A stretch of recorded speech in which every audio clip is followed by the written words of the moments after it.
Viewers, তোমরা দেখো একবার আমরা কোথায় আছি। এই প্রথম পাহাড় ট্রেকিং করতে চলেছি। এখানে পা হড়কে গেলে পা মুচকে যাবে।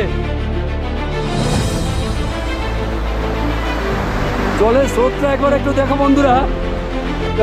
এই রাস্তাতে আসতে গেলে মায়া ত্যাগ করে আসতে হবে।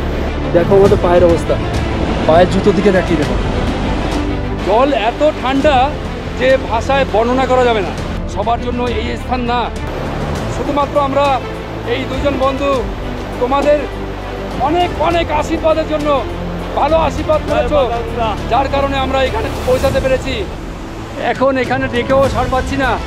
হঠাৎ আমি এখানে গলা ফাটিয়েও আমি ওকে পাচ্ছি না।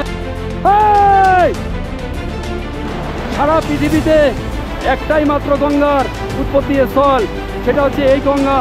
যদি এই পাহাড়ি অঞ্চলে কিছু না পান তবে এইরকম ঘাস তুলে নিতে পারেন। বালিটা ছাড়িয়ে নিঃসন্দেহে এটা খাওয়া যায়। এই নরম কচি ডগাটা খেয়ে নেওয়া যায়, একটু হলেও তো এনার্জি ফিল হবে।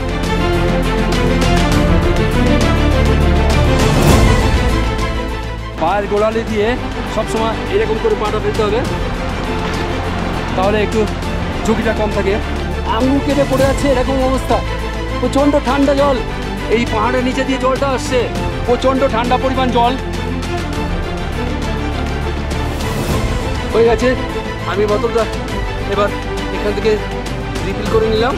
এটা হচ্ছে মনে অদম্য সাহস আর একটু টেকনিক জানা থাকলে এইরকম পাহাড় চড়া কোনো কষ্টসাধ্য ব্যাপার নয়। কিন্তু বিশ্বাস করুন, আমার কোনো রকম কোনো আগে পরে অভিজ্ঞতা নেই। এখানে কিছু হয়ে গেলে কেউ খবর নেওয়ার নেই। এই কষ্ট করে আপনাকে এই জায়গাটা পার হতে হবে। এখানে আপনার জন্য কেউ রোড রাস্তা তৈরি করে রাখেনি। প্রকৃতি এরকম এলোমেলো করে পাথর সাজিয়ে রেখেছে। এখানে আমাদের বাঁচানোর জন্য কেউ এগিয়ে আসবে না, কেউ নেই। এখানে গলা চিলিয়ে মরে গেলেও কেউ আসবে না বাঁচাতে। আমরা দুজনকে বাঁচাবো, এটা আমাদের একমাত্র দৃঢ় প্রতিজ্ঞা। চুনা পাথর, এইটা হচ্ছে চুনা পাথর আমি হাতে নিয়েছি। দেখো, এই জলে কোনো ব্যাকটেরিয়া থাকে না, জীবন থাকে না, অনায়াসে খাওয়া যায়। ঠান্ডা জল পান করার জন্য অতি উত্তম। এখান থেকে পথ চলতে গেলে কিছু টেকনিকের দরকার হয়, কিছু কারিগরি দক্ষতা এখানে খাটাতে লাগে, না হলে হয় না। আর অফুরন্ত লাগে মনের জোর। এখানে এসে নিজেকে খুব গর্ববোধ অনুভূতি হচ্ছে।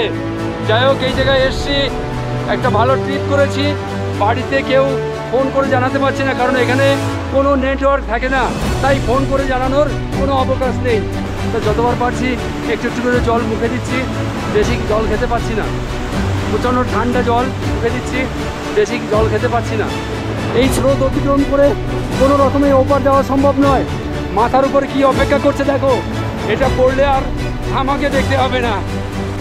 দেখো ভিউয়ার্স, আমরা ভাবি এক আর হয়ে যায় আর এক। আর আমরা দুজন এই অতি উত্তম পাহাড়ে এই পরিবেশের মধ্যে আমরা দুজন বেঁচে আছি এখনও।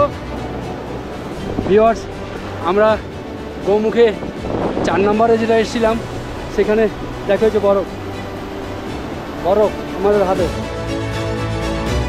বন্ধুরা, আজ পর্যন্ত আমি কোনো ইউটিউবে এরকম কোনো ভিডিও দেখিনি, তবে একমাত্র আমাদের সিনিয়র বেয়ারিজ, একমাত্র ম্যান ওয়ার্ল্ডে এই সমস্ত দুর্গম রাস্তা দেখায়। আর আমরা ভিডিও করতে পারবো না, ব্যাটারিতে চার্জও নেই। 5টা ব্যাটারি খতম হয়ে গেছে। কষ্ট যা হয়েছে সেটা আর মুখে বলার কোনো অবকাশ নেই। তোমরা তো দেখে নিয়েছো, 6 কিলোমিটার পথ অতিক্রম করে আমরা ভোজভাষা যে ক্যাম্প আছে, আশ্রম, আমরা ওই আশ্রমে ফিরে এসেছি। সাথে থাকো অ্যাডভেঞ্চার লাইফ।